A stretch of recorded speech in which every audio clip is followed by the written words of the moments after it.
ഇനി മൂന്നാമത്തെ ഒരു സ്റ്റെപ്പ് എന്ന് പറയുന്നത്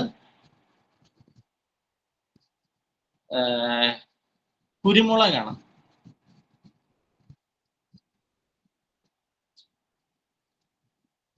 കുരുമുളക് സർവ്വസാധാരണമായിട്ട് നമ്മുടെ നാട്ടില് കൃഷി ചെയ്യുന്നുണ്ട്. ഒരുപക്ഷെ നമ്മുടെ മഹിമ ലോകത്തിന്റെ മുന്നിലേക്ക് കൊണ്ടുവന്നത് ഒരു സുഗന്ധ വിള കൂടിയാണ് കുരുമുളക്. ബ്രിട്ടീഷുകാര് ഇതും കൊണ്ട് പോകുന്ന സമയത്ത് നമ്മുടെ ഭരണാധികാരികൾ പറഞ്ഞിട്ടുണ്ട്, ഞാറ്റുവേല കൊണ്ടുപോയില്ലല്ലോ, കുരുമുളകല്ലേ കൊണ്ടുപോയുള്ളൂ, ഞാറ്റുവേല കൊണ്ടുപോയില്ലല്ലോ എന്ന്. കാര്യം ഞാറ്റുവേല കൃഷിയായിരുന്നു നമ്മുടെയൊക്കെ. നമ്മുടെ ലോകം മുഴുവന് നമ്മുടെ പ്രശസ്തി വ്യാപിപ്പിക്കുവാൻ സഹായിച്ച ഒരു വിളയാണ് കുരുമുളക് എന്നത്. ആ കുരുമുളകിന്റെ പരിപാലനം ഇത് വളരെ വളരെ പ്രാധാന്യമുള്ളതാണ്. ഈ ഇഞ്ചിയും മഞ്ഞളും നമ്മൾ ചെയ്യുന്നത് പോലെ തന്നെ വലിയ പ്രാധാന്യം കുരുമുളകിനുമുണ്ട്. ശരിക്കും പറഞ്ഞാൽ വലിയ രീതിയിലുള്ള ഒരു പ്രവർത്തനവും അതിനകത്ത് നടത്തണ്ട. അത്യാവശ്യം കുറച്ച് എൻ്റെ വീട്ടിൽ ഞാനിപ്പോൾ ഇവിടെ ചെയ്യുന്നുണ്ട്. ഞാനത് കവുങ്ങിലെല്ലാം ഇങ്ങനെ കുരുമുളക് കയറ്റി വിട്ടിരിക്കുകയാണ്, പന്നിയൂർ വെറൈറ്റി. ശരിക്കും പറഞ്ഞാൽ ഏണി വെച്ച് കയറുക, അത്യാവശ്യം കായെല്ലാം പറിച്ചെടുക്കുക, ഇതിന് അത്യാവശ്യം വേണ്ടുന്ന വളവും കാര്യങ്ങളൊക്കെ നമ്മൾ ചെയ്തു കൊടുക്കും, ജൈവ രീതിയിലൊക്കെ ചെയ്തു കൊടുക്കുന്നത്. ശരിക്കും പറഞ്ഞാൽ കഴിക്കുമ്പോൾ തന്നെ നല്ല ടേസ്റ്റാണ്.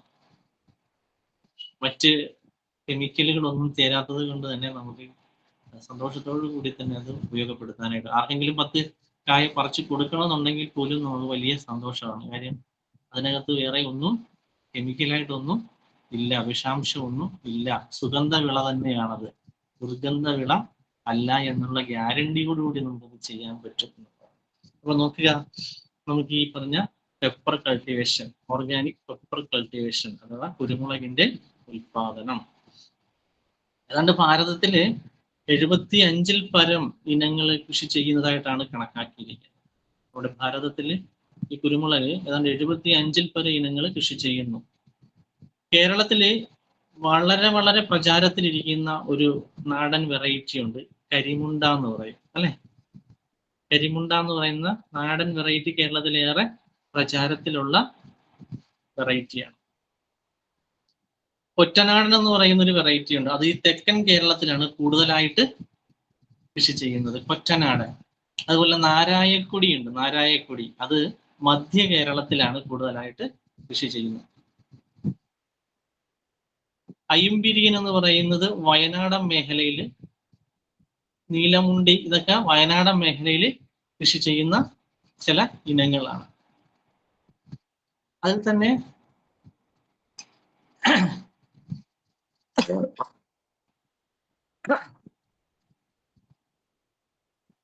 അതുപോലെ കുതിരവള്ളി, ബാലൻകോട്ട എന്നൊക്കെ പറയുന്ന നാടൻ വെറൈറ്റികളുണ്ട്. കുതിരവള്ളി, ബാലൻകോട്ട എന്നൊക്കെ പറയുന്ന നാടൻ വെറൈറ്റികളുണ്ട്. അതൊക്കെയാണെങ്കിൽ ഒന്നിടവിട്ട വർഷങ്ങളിൽ മാത്രമേ അതിൽ നിന്ന് ഉൽപാദനം ഉണ്ടാകുന്നുള്ളൂ. ഒന്നിടവിട്ട വർഷങ്ങളിൽ മാത്രമാണ് അതിൽ നിന്നൊക്കെ ഉൽപാദനം കിട്ടുക. അങ്ങനെ ധാരാളം നാടൻ ഇനങ്ങളുണ്ട്, നമ്മുടെ മണ്ണിന്റെ മഹത്വം അറിഞ്ഞ, തനിമയറിഞ്ഞ നാടൻ ഇനങ്ങളുണ്ട്. ഇതോടൊപ്പം തന്നെ അത്യുൽപാദന ശേഷിയുള്ള പന്നിയൂർ ഇനങ്ങളുമൊക്കെ ഉണ്ട് എന്നുള്ളതാണ്. ഈ അടുത്ത കാലത്ത് ഞാനൊരു ഫാർമറെ കാണാൻ സാധിച്ചു. അദ്ദേഹം സയന്റിസ്റ്റ് ആണ്. അദ്ദേഹത്തിന്റെ വീട്ടിൽ കഴിഞ്ഞ കുറച്ച് ദിവസങ്ങൾക്ക് മുമ്പ് പോകാനായിട്ട് സാധിച്ചു.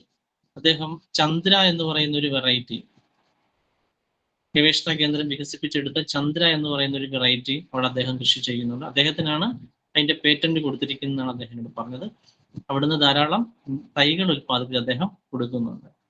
അദ്ദേഹത്തിന്റെ വീട് കൊല്ലം കൊണ്ടറ ഭാഗത്താണ്. അവിടെ ഞാൻ പോയപ്പോൾ 2-3 വിസിറ്റ് ഉണ്ടായിരുന്നു. അപ്പം 2-3 തവണയും വിസിറ്റ് ചെയ്ത സമയങ്ങളിൽ ഞാനത് കണ്ടു. അദ്ദേഹം പോസ്റ്റിലാണ് ഈ കുരുമുളക് വള്ളിയെല്ലാം കയറ്റി വിടുന്നത്. നല്ല രീതിയിൽ കൃഷി ചെയ്യുന്ന ഒരു ഫാർമറാണ് അദ്ദേഹം. ഒരു സയന്റിസ്റ്റും കൂടിയാണ്, അഗ്രികൾച്ചർ സെക്ടറിലെ ഒരു സയന്റിസ്റ്റും കൂടിയാണ്. അപ്പൊ അങ്ങനെയുള്ള പുതിയ പുതിയ പുത്തൻ തലമുറ വെറൈറ്റി, അത്യുൽപാദന ശേഷിയുള്ള പുത്തൻ തലമുറ വെറൈറ്റികളും വരുന്നുണ്ട്. ഓർത്തിരിക്കേണ്ടത്, ഈ കുരുമുളക് വള്ളി വഴിയും കായ വഴിയും നമുക്ക് തൈകൾ ഉൽപ്പാദിപ്പിക്കാം. പക്ഷെ കൂടുതലായി നമ്മൾ ചെയ്യുന്നത് വള്ളികൾ എടുത്താണ് തൈകൾ ഉൽപ്പാദിപ്പിക്കുന്നത്. കാരണം കായ വഴിയുള്ള തൈകൾ ഉപയോഗിക്കുന്നത്, കായ വഴി കായ ഇട്ട് അതിൽ നിന്ന് തൈകൾ മുളപ്പിച്ചെടുത്തു കഴിഞ്ഞാൽ ഒരു പേരന്റിന്റെ അല്ലെങ്കിൽ മാതൃവസ്തുവിന്റെ അല്ല മാതാവിന്റെ ആ ഒരു പൂർണ്ണ രൂപത്തിലുള്ളൊരു ക്യാരക്ടർ അതിന് ഉണ്ടാകുന്നില്ല എന്നുള്ളതാണ്. പകരം വള്ളി വഴിയാണെങ്കിൽ അത് അതിന്റെ പേരന്റൽ ക്യാരക്ടർ കൂടുതലായിട്ട് കാണിക്കുന്നുണ്ട്. നല്ല രീതിയിലുള്ള ആദായം കിട്ടുവാൻ വള്ളികൾ ഉപയോഗപ്പെടുത്തുന്നത് അല്ല. അങ്ങനെയാണ് നമ്മൾ വള്ളികളാണ് മുറിച്ചെടുത്ത് പോട്ടി മിശ്രിതത്തിനകത്ത് അല്ലെ നമ്മൾ കൂടത്തൈ ഉണ്ടാക്കുന്നത്. കൂടത്തൈ ഉണ്ടാക്കി അവിടെ നമ്മളത് മുളപ്പിച്ചെടുത്ത് 4-5 ഇലയൊക്കെ ആയതിനു ശേഷം നല്ലപോലെ വേര് പിടിച്ചു കഴിയുമ്പോൾ നമ്മൾ നടുകയാണ് ചെയ്യുന്നത്. അത് ശരാശരി മെയ് ജൂൺ മാസങ്ങളിലാണ് സാധാരണ നമ്മൾ ഇത് നടുക. ആ ഒരു സമയത്താണ് ഫെബ്രുവരി മാസത്തിലൊക്കെ നമ്മൾ തൈകൾ ഉൽപ്പാദിപ്പിക്കാനുള്ളൊരു പ്രാരംഭ പ്രവർത്തനങ്ങളിലായിരിക്കും. ഒക്ടോബർ നവംബറൊക്കെ ആകുമ്പോൾ നമ്മൾ 5 മുതൽ 12 വർഷം പ്രായമായ നല്ല കാര്യശേഷിയുള്ള മറ്റു രോഗകീടബാധകളൊന്നും ഏൽക്കാത്ത നല്ല കരുത്തുള്ള മാതൃസസ്യത്തെ അടയാളപ്പെടുത്തും അല്ലെ, തിരഞ്ഞെടുക്കാനായിട്ട് അടയാളപ്പെടുത്തും. അതിനുശേഷം അതിൽ നിന്ന് വള്ളികൾ എടുക്കും.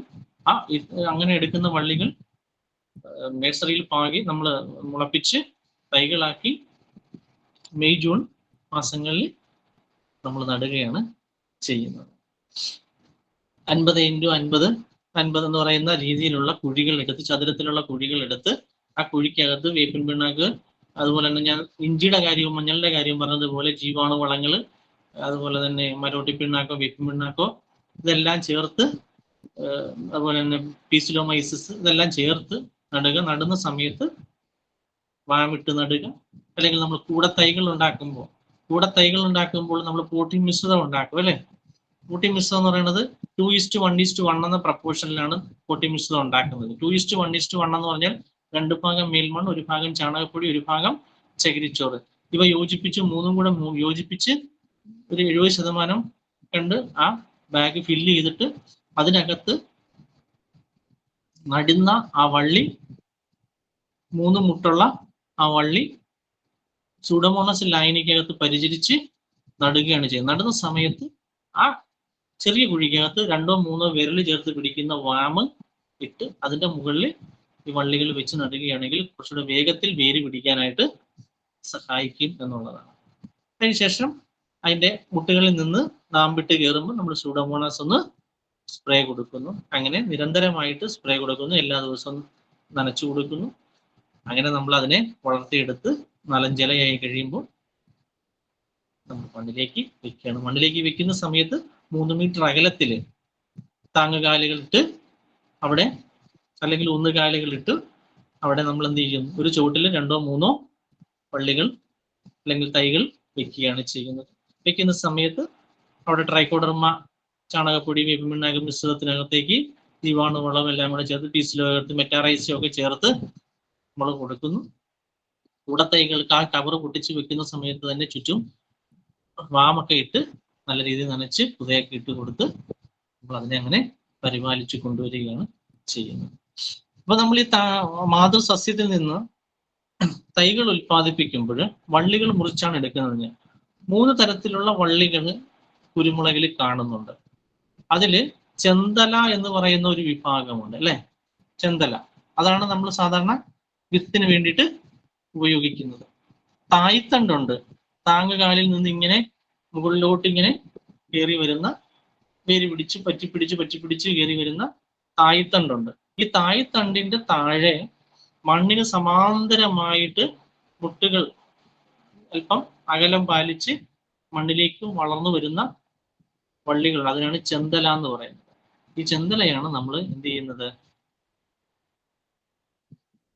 നടാൻ വേണ്ടിയിട്ട്, പുതിയ തൈകൾ ഉൽപ്പാദിപ്പിക്കാൻ വേണ്ടിയിട്ട് ഉപയോഗിക്കുന്നു. മറ്റൊന്ന് കണ്ണി തലകൾ. അത് ഈ കുറ്റി കുരുമുളകിന് ഉൽപാദനത്തിന് വേണ്ടിയിട്ട് ഉപയോഗിക്കുന്നതാണ് കണ്ണി തലകൾ എന്ന് പറയുന്നത്. അത് പാർശ്വങ്ങളിലേക്ക് വളരുന്നതാണ്, പക്ഷെ അതിന് കാര്യമായ നീളമോ ഒന്നും ഉണ്ടാവില്ല. അത് കുറ്റി കുരുമുളകിന്റെ ഉൽപാദനത്തിന് വേണ്ടിയിട്ടാണ് നമ്മൾ തൈകൾ ഉൽപ്പാദിപ്പിക്കുന്നത്. അതിന് ചെന്തലയുടെ അത്രയും ഉൽപാദന മികവ് ഇല്ല എന്നുള്ളതാണ്. അപ്പൊ കുറ്റിക്കുരുമുളകിന്റെ ഉൽപാദനത്തിന് നമുക്ക് ഈ പറയുന്ന വള്ളി ഉപയോഗിക്കാം. ചെന്തല സാധാരണഗതിയിൽ പടർത്തിയെടുക്കാൻ പറ്റുന്ന, മുകളിലോട്ട് താങ്ങുകാലിൽ കയറ്റിവിടാൻ പറ്റുന്ന രീതിയിലുള്ള സർവ്വസാധാരണമായി നമ്മൾ ചെയ്യുന്ന ഇനമായിട്ട് കുരുമുളക് കൃഷിക്ക് ഉപയോഗിക്കാവുന്ന തൈകൾ ഉൽപ്പാദിപ്പിക്കാൻ വേണ്ടുന്നതാണത്. തായ്തണ്ടെന്ന് പറയുന്നത് ഇങ്ങനെ ആ കമ്പിൽ കൂടി മുകളിലോട്ട് വളർന്നു കയറുന്ന പ്രധാന ശാഖ. അതിന് 3 തരത്തിലുള്ള വള്ളികളാണ് ഇതിനകത്തുള്ളത്. അതിൽ ചെന്തലയാണ് നമ്മൾ നമ്മുടെ കൃഷിയിടത്തിൽ ഉപയോഗിക്കുന്നത്. അതുപോലെ തന്നെ കുറ്റിക്കുരുമുളകിന് വേണ്ടിയിട്ട് കണ്ണിത്തലകളും ഉപയോഗിക്കുന്നു. ഇങ്ങനെയാണ് നമ്മുടെ ആ തൈച്ചെടികൾ ഉൽപ്പാദിപ്പിക്കുന്നത്. പൊട്ടിമിശ്രം ഉണ്ടാക്കുന്ന രീതിയെല്ലാം ഞാൻ പറഞ്ഞു തന്നു കഴിഞ്ഞു. ഒക്ടോബർ നവംബർ മാസങ്ങളിലാണ് ചെന്തലകൾ നമ്മൾ ഐഡന്റിഫൈ ചെയ്ത് വെക്കുന്നു. അത് മണ്ണിൽ വീണ് കഴിഞ്ഞാലും വേര് പെട്ടെന്ന് ഇറങ്ങും. അത് വരാതിരിക്കാൻ വേണ്ടി നമ്മൾ എന്ത് ചെയ്യും? ഏതെങ്കിലും ഒരു കമ്പയിൽ ഇങ്ങനെ ചുറ്റി വെക്കും. അങ്ങനെ വേരുകൾ വേഗത്തിൽ ഇറങ്ങാതെ അതിനെ ആ നിലക്ക് നിലനിർത്തിയിട്ടാണ് നമ്മൾ അതിന് ശേഷം തൈകൾ ഉൽപ്പാദിപ്പിക്കാൻ വേണ്ടി മുറിച്ചെടുക്കുന്നത്.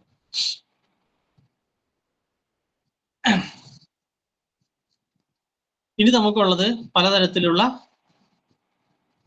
കീടരോഗ പ്രശ്നങ്ങളാണ്. കീടരോഗ പ്രശ്നങ്ങൾ പ്രത്യേകിച്ചും കുരുമുളകില് ദ്രുതവാട്ടം എന്ന് പറയുന്ന ഒരു രോഗമുണ്ട്. ദ്രുതവാട്ടം അഥവാ ക്വിക്ക് വിൽറ്റ്. അത് ഫൈറ്റോത്തോറ എന്ന് പറയുന്ന ഒരു വിഭാഗത്തിൽ വരുന്ന ഫൈറ്റോത്തോറ ക്യാപ്സിസി എന്ന് പറയുന്ന ഒരു ഫംഗസ് ആണ്. ഈ കുമിളാണ് ഈ രോഗം ഉണ്ടാക്കുന്നത്. അത് കൂടുതലായും മഴയോടനുബന്ധിച്ച് ഇലകളിൽ പൊട്ടുപൊട്ടായിട്ട് കറുത്ത പാടുകൾ വന്നിട്ട് ആ ഇലയിലും മുഴുവനായിട്ട് വ്യാപിക്കുന്നു.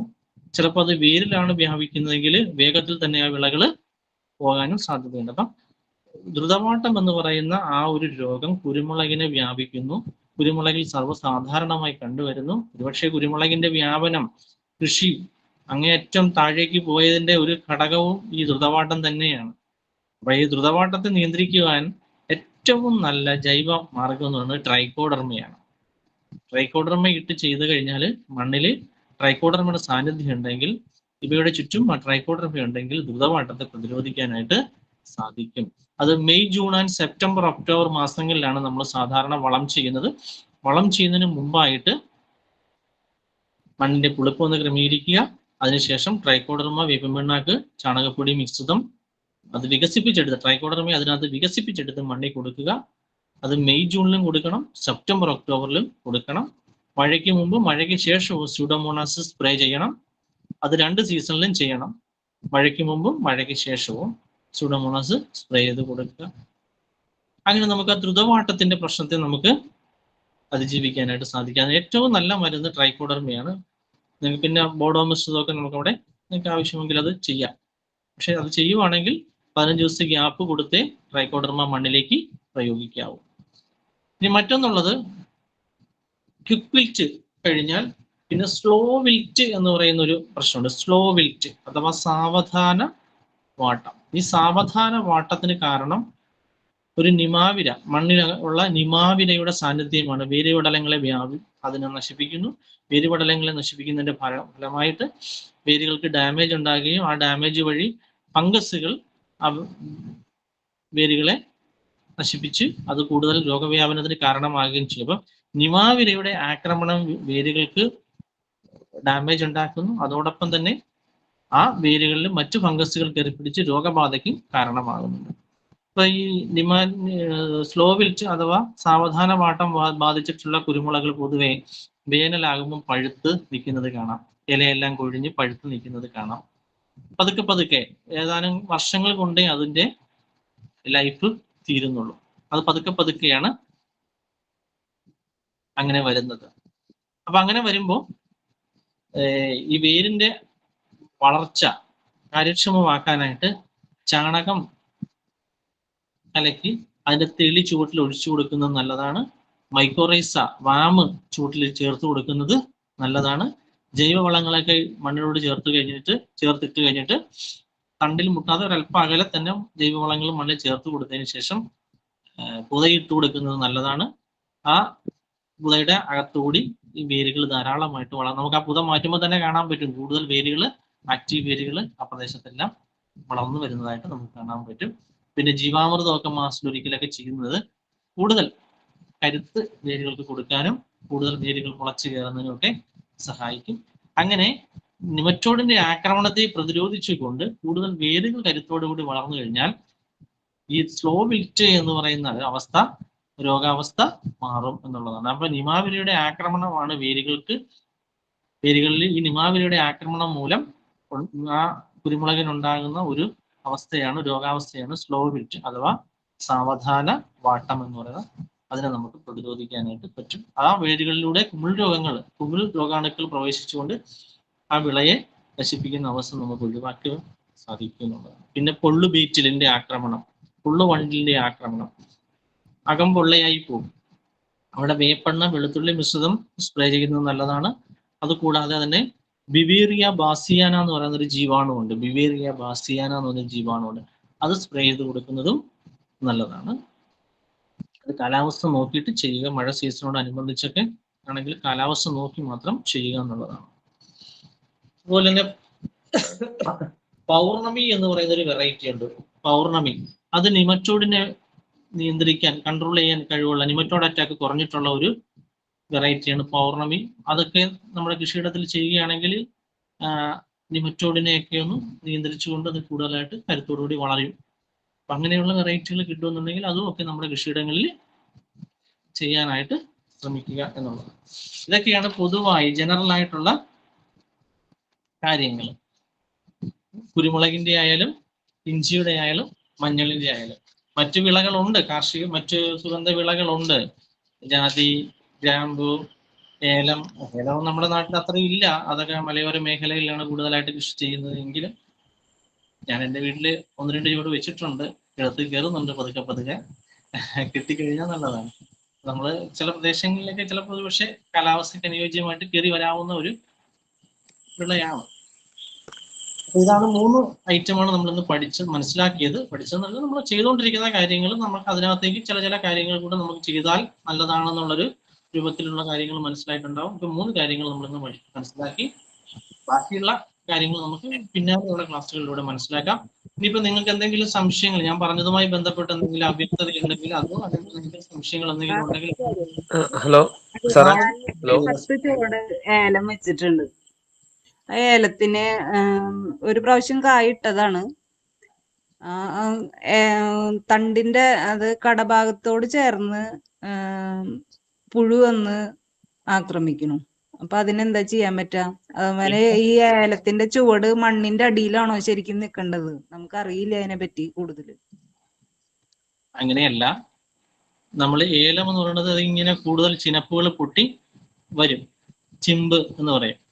ചിമ്പും ശരവും ഉണ്ട്. ചിമ്പ് കൂടാതെ ശരത്തിലാണ് കായ്കൾ ഉണ്ടാവുന്നത്. അപ്പം അത് നമ്മൾ പുതച്ചിട്ട് കൊടുത്താൽ മതി. അത് ആ കരിയിലേക്ക് ഇട്ട് പുതച്ചിട്ട് കഴിഞ്ഞാൽ അത് അവിടെ കിടന്ന് അങ്ങനെ അഴുകി വേരുകൾ കൂടുതലായിട്ടുണ്ടാകും. ചിമ്പുകളുണ്ട്. ജൈവ അംശം മണ്ണിലുണ്ടെങ്കിൽ കൂടുതൽ ചിമ്പുകൾ കരുത്തോടുകൂടി പൊട്ടിക്കയറി വരും. പിന്നെ ഈ പറഞ്ഞത് സ്റ്റെംബോറിന്റെ കാര്യമാണ്. ഈ സ്റ്റെംബോറിനെ നിയന്ത്രിക്കാൻ ഞാൻ നേരത്തെ 3 മാർഗങ്ങൾ പറഞ്ഞിരുന്നു.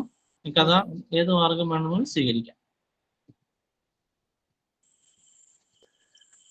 ഹലോ സാറേ, ഒരു ഡൗട്ട് ഉണ്ട്. പറയാം.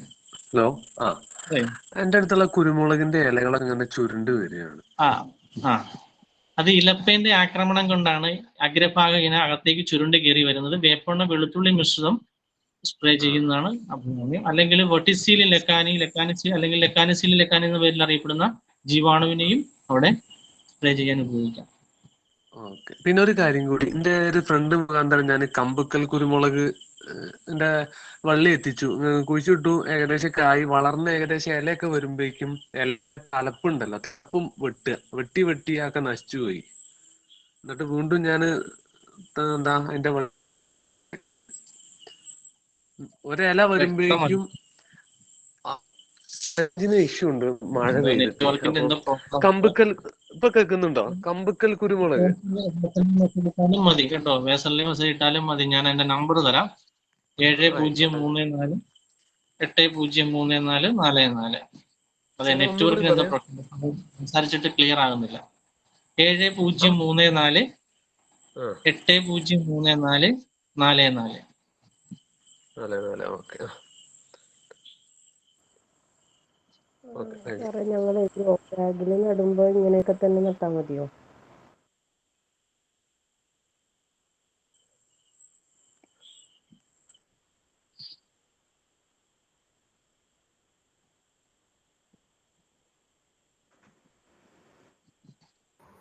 ആർക്കെങ്കിലും ഇനിയും സംശയം എന്തെങ്കിലും ഉണ്ടെങ്കിൽ സാറിനോട് ചോദിക്കാം. സാവധാനവാട്ടത്തെ കുറിച്ച് പറഞ്ഞപ്പോ ഒന്നും ശ്രദ്ധിക്കാൻ പറ്റിയില്ല, ഒന്നുകൂടി പറയോ അതിന്റെ പരിഹാരം എങ്ങനെയാന്നുള്ളത്? സാവധാന വാട്ടം എന്ന് പറയുന്നത് ഒരു മിത്ര പറയണമെങ്കിൽ എങ്ങനെ?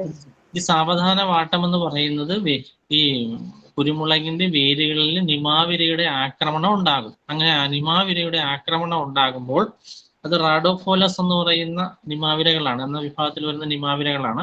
അതിന്റെ ആക്രമണം ഉണ്ടാകുമ്പോൾ ആ വേരുകൾക്ക് ഡാമേജ് ഉണ്ടാകും, മണ്ണിൽ നിന്ന് പോഷകങ്ങൾ എടുക്കാനുള്ള ശേഷി കുറയുന്നു. അങ്ങനെ വരുമ്പോൾ കൂടുതൽ വേരുകൾ മുളയ്ക്കാനുള്ള ശേഷി, മണ്ണിലേക്ക് വേരുകൾ കൂടുതലായിട്ട് ആഴ്ന്നിറങ്ങുന്നില്ല. ആഴ്ന്നിറങ്ങിച്ചാൽ മണ്ണിലേക്ക് ഇറങ്ങി പോഷകങ്ങൾ എടുക്കാനുള്ള ശേഷി ഇല്ലാണ്ടാകുന്നു. സ്വാഭാവികമായിട്ടും അതിന്റെ വളർച്ച പിന്നിലേക്ക് പോകുന്നു. അതോടൊപ്പം തന്നെ ഈ ഡാമേജ് ആയ വേരുകളിൽ മണ്ണിലൂടെ ധാരാളം ഫംഗസുകൾ, രോഗകാരികളായിട്ടുള്ള ഫംഗസുകളുടെ പ്രവർത്തനം മൂലം ആ വേരുകളിൽ ഇത് വളരുകയും അത് ആ വിളയെ രോഗാവസ്ഥയിലേക്ക് കൊണ്ട് നശിപ്പിക്കുകയും ചെയ്യുന്നുണ്ട്. അപ്പൊ ഇത് ന്യൂമറ്റോഡിന്റെ ആക്രമണം മൂലമാണ് ഈ ഒരു പ്രശ്നം അവിടെ ഉണ്ടാവുന്നത്. അത് നിയന്ത്രിക്കാനായിട്ട് നമുക്ക് വേപ്പിൻ പിണ്ണാക്കും മണ്ണിൽ കൊടുക്കാം. അതുപോലെ തന്നെ പീസിലോമൈസിസ് എന്ന് പറയുന്ന ജീവാണുവിനെ മണ്ണിൽ കൊടുക്കാം. അതുപോലെ തന്നെ മൈക്കോറൈസ എന്ന് പറയുന്ന ജീവാണുവിനെ നടുന്ന സമയം മുതൽ മണ്ണിൽ ചേർത്ത് കൊടുക്കാം. ഓരോ വളപ്രയോഗത്തിലും കൊടുക്കാം. പിന്നെ ആര്യവേപ്പിന്റെ ഇലയൊക്കെ നിങ്ങൾക്ക് അവിടെ ഉണ്ടെന്നുണ്ടെങ്കിൽ ആര്യവേപ്പിന്റെ ഇല, കമ്മ്യൂണിസ്റ്റ് ഒച്ചയുടെ ഇലയൊക്കെ, അതുപോലെ തന്നെ പന്നലില, അങ്ങനെയൊക്കെയുള്ള ഐറ്റം ഒക്കെ ഉണ്ടല്ലോ, കാഞ്ഞിരത്തിന്റെ ഇലയൊക്കെ മണ്ണിൽ ചേർത്ത് കൊടുക്കുന്നത് ചിതല് പോലുള്ള ഇനങ്ങളൊക്കെ മാറിപ്പോകാനൊക്കെ സഹായിക്കും.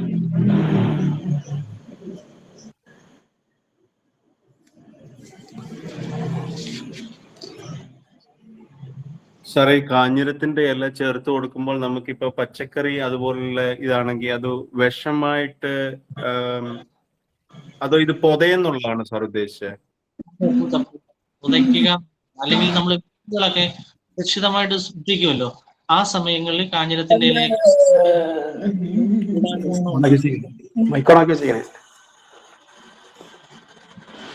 Okay, thank you.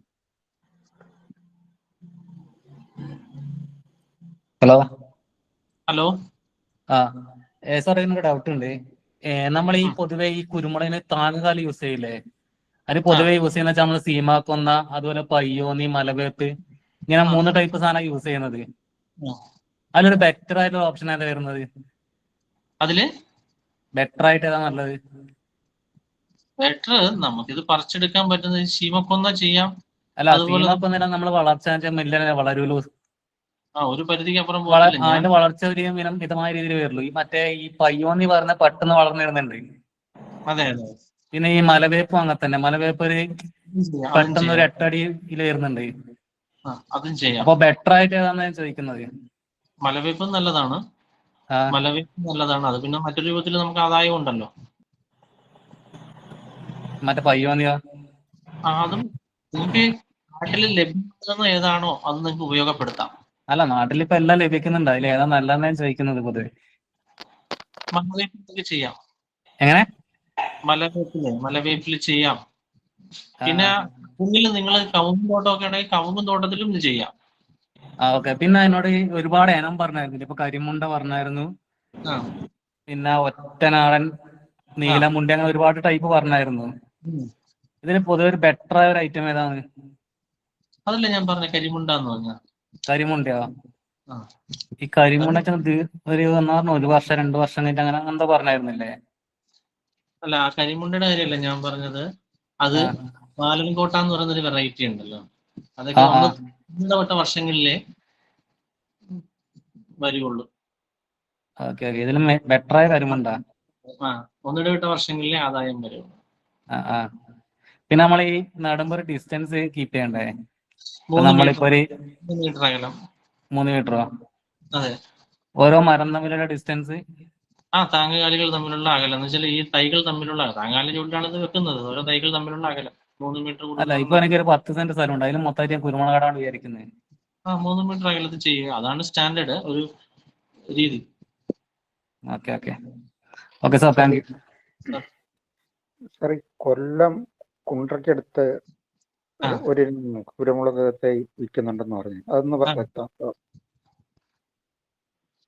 Hello, hello ഈ കൊല്ലം കുണ്ട്രയ്ക്കടുത്ത് ആ സാറ് പോയിട്ടുണ്ടെന്ന് പറഞ്ഞു, അത് എവിടെയാണത്? അത് കൊല്ലം കുണ്ട്രയ്ക്കടുത്ത് പഞ്ചായത്തിന്റെ പേര് ഞാൻ വിട്ടുപോയി. നഴ്സറിയുടെ പേരറിയാമോ? ഇല്ല, നേഴ്സറി ഒന്നും അല്ല. അദ്ദേഹത്തിന്റെ വീട്ടിൽ തന്നെയാണ്, കുറച്ച് ഏരിയ ഉണ്ട്, അവിടെയാണ് അദ്ദേഹം ചെയ്യുന്നത്. വാങ്ങാൻ വേണ്ടിയായിരുന്നു. എന്നെ ഒന്ന് പേഴ്സണലി ഒന്ന് ചോദിച്ചാൽ മതി, മെസ്സേജ് ഇട്ടാൽ ഞാൻ അത് പുള്ളിയുടെ നമ്പർ കറക്റ്റ് സ്ഥലം ഞാനത് പറഞ്ഞു തരാം. ശരി ശരി, മനസ്സിലേക്ക് പെട്ടെന്ന് വരുന്നില്ല, അതാണ്. ശരി. ഡോക്ടർ ആളുടെ പേര് ഡോക്ടർ നരേന്ദ്രൻ. ഡോക്ടർ നരേന്ദ്രൻ. ആ. ഹലോ. ഹലോ. ഗ്രാഫ്റ്റ് ചെയ്ത കുരുമുളകിനെ പറ്റി ഒന്ന് പറയാമോ? ഏതാ, കുളിപ്രിയത്തിലോ? അതെ, കുളിപ്രിയത്തിൽ ഗ്രാഫ്റ്റ് ചെയ്തതാണെങ്കിൽ അവിടെ പിന്നെ നിമറ്റോഡിന്റെ പ്രശ്നങ്ങളൊന്നും കാര്യമായിട്ട് വരുന്നില്ല. നിമറ്റോഡാണ് സാധാരണഗതിയിൽ കുരുമുളകിന്റെ ചൂട് ഭാഗത്തേക്ക് പിടിക്കുന്നത്. പിന്നെ അഴുകലും അവിടെ കാര്യമായിട്ട് വരുന്നില്ല. വരുന്നുണ്ടോ അവിടെ നിങ്ങൾ ചെയ്തിട്ട്? ഇല്ല, 2 പോയി. ആ, കരിമുണ്ട ഗ്രാഫ്റ്റ് ചെയ്തിട്ടുണ്ടായിരുന്നു, അതിനകത്ത് 2 നഷ്ടപ്പെട്ടു പോയി. അതെങ്ങനെ, ഏത് രീതിയിൽ നഷ്ടപ്പെട്ടതാ? അത് ഉണങ്ങിപ്പോയി, പിന്നെ അടിയിൽ നിന്ന് ചീയല് ബാധിച്ചു. ചീല് ബാധിക്കുന്നുണ്ട്. ചീല് ബാധിക്കുന്നുണ്ടെങ്കിലും ഇതൊക്കെ ഡോളോമേറ്റ് കൊടുക്കാറുണ്ട്. പുളിപ്പ് എങ്ങനെയുണ്ട് അവിടുത്തെ, നോക്കാറുണ്ട്? പീച്ച് വാല്യൂ എന്തെങ്കിലും ആ രീതി വലിയ രീതി ചെയ്യുന്ന ആളാണോ അതോ? ഇല്ല ഇല്ല ഇല്ല. അല്ല, അപ്പൊ ഒരു 100 ഗ്രാമെങ്കിലും ഡോളോമേറ്റ് തടത്തിൽ വിതറി കൊടുക്കണം. Okay okay okay. അപ്പൊ അതൊരു 2 തവണയെങ്കിലും മിനിമം ചെയ്യുക. പിന്നെ ട്രൈക്കോഡർമ അതിന്റെ ചുവട്ടിലുണ്ടെങ്കിൽ ഈ പ്രശ്നം വരത്തില്ല അല്ലേ? ഓക്കെ. പിന്നെ പൗർണമി എവിടെ കിട്ടും? അത് മിക്കവാറും ഒക്കെ കർഷകരുടെ കൈകളിലേ കാണുകയുള്ളൂ. പിന്നെ എനിക്ക് തോന്നുന്നു നമ്മുടെ ഈ വിജ്ഞാന കേന്ദ്രങ്ങളുമായി ബന്ധപ്പെട്ട് കഴിഞ്ഞാൽ ആ വെറൈറ്റി അവിടെ കാണാൻ വഴിയുണ്ട്, അന്വേഷിച്ചു നോക്കും. Hello hello. Hello hello. Sir, ഒരു സംശയം. നമ്മൾ തിപ്പല്ലിയിൽ ഗ്രാഫ്റ്റ് ചെയ്യുന്ന കുരുമുളകിനെ, അത് തിപ്പല്ലിക്ക് വെള്ളത്തിന്റെ ആവശ്യം കൂടുതലാണല്ലോ. അപ്പൊ അതിനെന്തായിരിക്കും? കാരണം നമ്മൾ മരത്തിന്റെ ചുവട്ടിലിടുമ്പോൾ അതിന്റെ നനയുടെ ആവശ്യം വരുന്നില്ല. അങ്ങനെ ആവുമ്പോ പിടിച്ചു കിട്ടാൻ പ്രയാസല്ലേ? ചോദ്യം മനസ്സിലായല്ലോ. തിപ്പല്ലി ഗ്രാഫ്റ്റ് ചെയ്ത കുരുമുളക് നമ്മള് അതിന്, തിപ്പല്ലി എന്ന് പറയുന്ന ഒരു ചെടിക്ക് വെള്ളം കൂടുതൽ ആവശ്യമുള്ള ഒരു ചെടിയാണല്ലോ. അപ്പൊ നമ്മൾ അതിന്റെ വേര് കുരുമുളകല്ലല്ലോ, വേര് തിപ്പല്ലി ആയിട്ടല്ലേ വരുന്നേ. അപ്പൊ അത് ബുഷ് പേപ്പറിനും ഓക്കെയാണ്, കാരണം ചട്ടിയിൽ നമ്മൾ എപ്പോഴും നനച്ചു കൊടുക്കണോണ്ട് വാട്ടം വരുന്നില്ല. പക്ഷെ അങ്ങനെ ആവുമ്പോ നമ്മള് പറമ്പിൽ ഇത് പിടിപ്പിക്കുമ്പോ ഇതിന് വെള്ളം കൂടുതൽ വേണ്ടി വരില്ലേ? നനവ് വേണ്ടി വരും. അതാ ചോദിച്ചേ.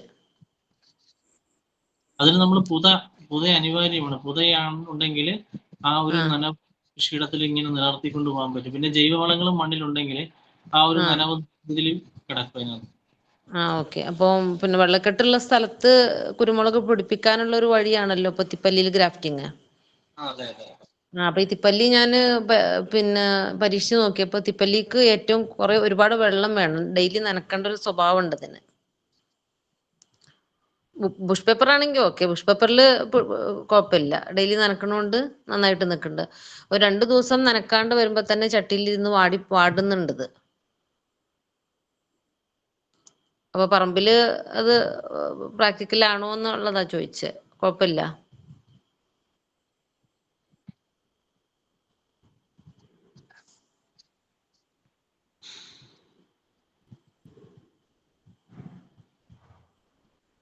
സാറേ, ഒരു കാര്യം ചോദിക്കട്ടെ.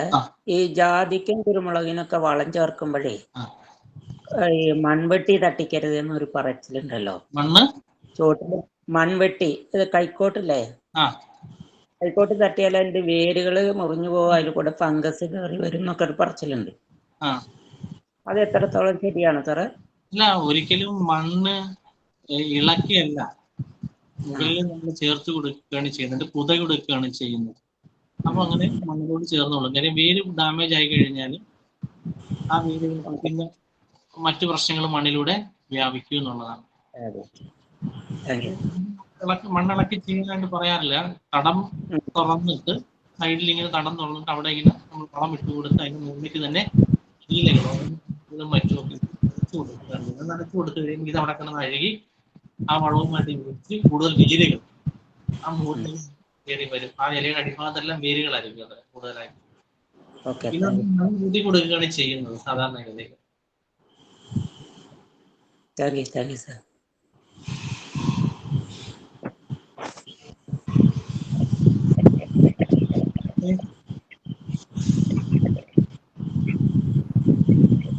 അപ്പം എല്ലാവരുടെയും ഡൗട്ട്സ് ഒക്കെ ക്ലിയർ ആയെന്ന് വിചാരിക്കുന്നു. അങ്ങനെയാണെങ്കിൽ നമുക്ക് സെമിനാർ വൈൻഡ് അപ്പ് ചെയ്യാം സർ. തീർച്ചയായും. വളരെ നല്ലൊരു ക്ലാസ് ആയിരുന്നു. ഇത്രയും നേരം നല്ലൊരു ക്ലാസ് നമുക്ക് എടുത്തു തന്നതിന് ഋഷി ഫൗണ്ടേഷന്റെ പേരിലും എന്റെ കൃഷിയുടെ പേരിലും എന്റെ വ്യക്തിപരമായ പേരിലും നന്ദി അറിയിക്കുന്നു. സെമിനാറിൽ പങ്കെടുത്ത് നിങ്ങൾ ഓരോരുത്തരോടും നന്ദി അറിയിച്ചുകൊണ്ട് നമുക്ക് ക്ലാസ് അവസാനിപ്പിക്കാം. എല്ലാവർക്കും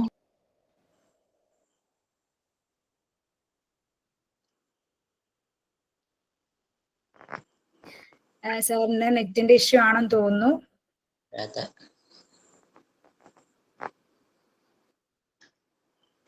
അപ്പം എല്ലാവർക്കും സെമിനാറിൽ നിന്ന് ഇറങ്ങാം.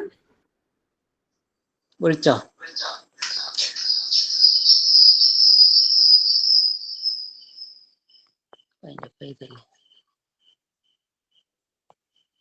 Thank you sir.